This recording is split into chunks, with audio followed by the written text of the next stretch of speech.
اعوذ باللہ من الشیطان الرجیم بسم اللہ الرحمن الرحیم نحمدہ و نصلی علی رسولہ الکریم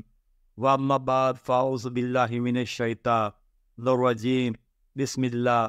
الرحمن الرحیم۔ میرے پیارے دوستوں، مسلمان بھائیوں و ہم وطنوں، میرا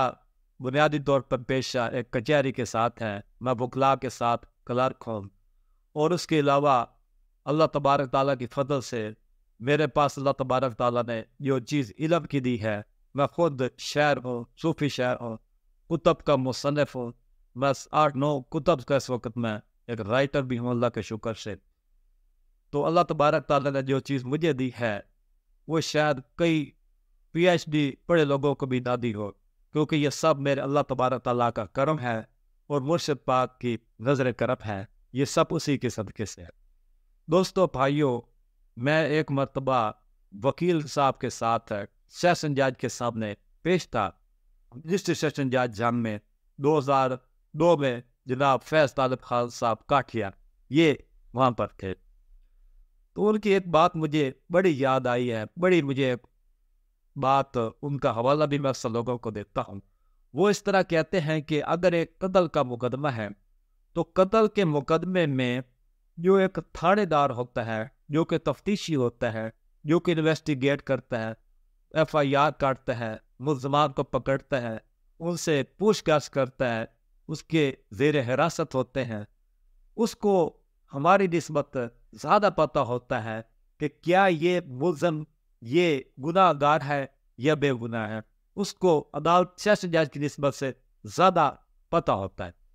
اسی طرح پھر انہوں نے یہ کہا کہ اگر جب ہمارے پاس یہ مسئلہ آتا ہے سیشن جج کے پاس، کیونکہ قتل کیس جو ہوتا ہے وہ سیشن جج کے متعلقہ ہوتا ہے، انہوں نے کہا جب ہمارے پاس کیس آتا ہے، ہمارے سامنے گواہ بھی پیش ہوتے ہیں، ہمارے سامنے ڈاکٹر بھی پیش ہوتا ہے، ہمارے سامنے تفتیشی بھی پیش ہوتا ہے، ہمارے سامنے سب کچھ پیش ہوتا ہے، مال مقدمہ بھی پیش ہوتا ہے، اور ہمیں ہائی کورٹ کی نسبت سے ہمیں زیادہ پتہ ہوتا ہے کہ اس انسان نے جرم کیا ہے یا نہیں کیا، کیونکہ ہم ہائی کورٹ کی نسبت سے ہم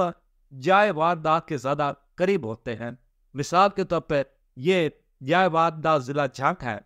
تو ہائی کورٹ وہ 250 کلومیٹر دور ہے، لاہور میں کھڑی گیا۔ انہوں نے صرف وہ کاغذ دیکھنے ہیں، دیکھ کے انہیں اپیل کا فیصلہ کرنا ہے، تو ان اللہ یا ان اللہ جو کچھ ہونا ہے وہ کر دیتے ہیں۔ تو ہمیں ان کے نسبت زیادہ پتہ ہے۔ اسی طرح پھر انہوں نے یہ ایک بات آپ نے تجربے کی کہی، انہوں نے جو ہائی کورٹ ہے، ہائی کورٹ کو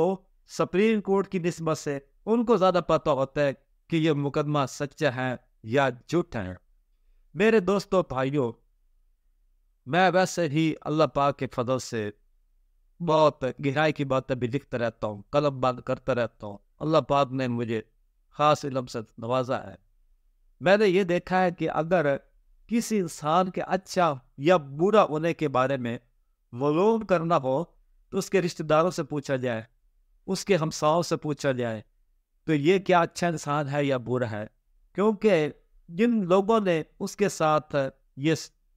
لین دین کیا ہے، اس کے ساتھ تعلق رکھا ہے، وہ اس کے بارے میں بہتر اپنا اظہار خیال کر سکتے ہیں، وہ بہتر طریقے پر اس کے بارے میں وہ یہ اپنی رائے دے سکتے ہیں، کیا یہ اچھا ہے، کیا یہ برا ہے۔ تو میرے بھائیوں دوستوں، میں نے یہ بھی ایک اپنی بک خضر راہ میں لکھا ہے کہ اگر انسان کوئی عورت ہے، کسی عورت کی وہ کہ کہتے بہو ہے، تو اس کی ساس سے پوچھنا چاہیے تیری بہو اچھی ہے بری ہے، کس طرح کی ہے۔ اگر کوئی عورت کسی کی ساس ہے تو اس کی بہو سے پوچھنا پائے کہ یہ جیسے تیری ساس کیسی یہ عورت۔ تو یہ باتیں ایک نچوڑ والی ہیں۔ ایک کہتے ہیں کہ دیکھنے میں اور چیز ہوتی ہے، چکھنا اور ہوتا ہے، دیکھنا اور ہوتا ہے۔ یہی چیزیں ہیں کہ اگر ہم ان اصولوں کو اپنا لیں، کسی انسان کو ہمیں پرکھ نہ ہو تو اس کو جب تک ہمارا سے واسطہ نہیں پڑے گا، ہم اس کے بارے میں اچھا یا برا ہونے کی بابت کسی قسم کی منفی یا مثبت رائے ہم نہیں قائم کر سکتے۔ وما علینا الا البلاغ المبین۔